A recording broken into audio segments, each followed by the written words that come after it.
काहे बारू भौजाई लहुरा देवर से दोना बताई लहुरा देवर से दोना बताई टेंशन में काहे बारू भौजाई लहुरा देवर से दोना बताई भैया के भोरही तू भेजलू बजरिया हो भेजलू बजरिया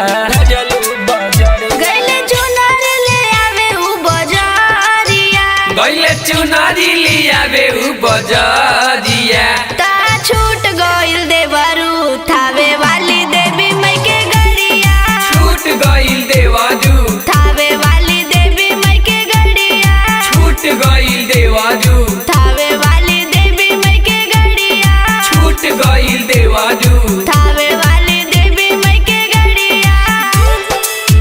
ता छूट गइल देवरू बोला बोला सच्चे दरबार की थावे वाली देवी मई के गड़िया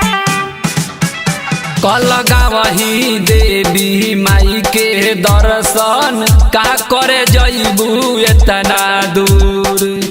नहीं भैया के तू कर इतना मजबूर चूड़ी चुनरी न लैले उ कब किन के अरुण भइल बारे उ त पैसा छीन के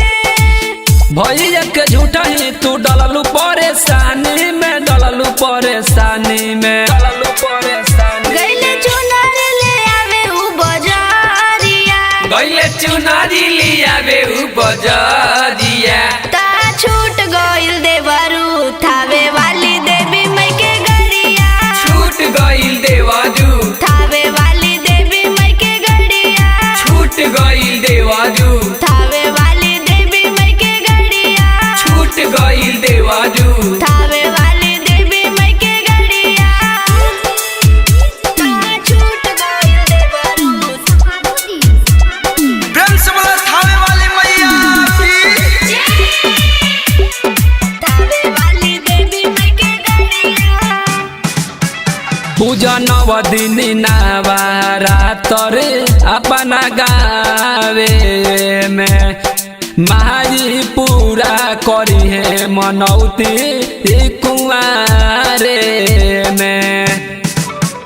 भारा भकले बानी हम कुआर में जाइब चुनरी चढ़ावे दरबार में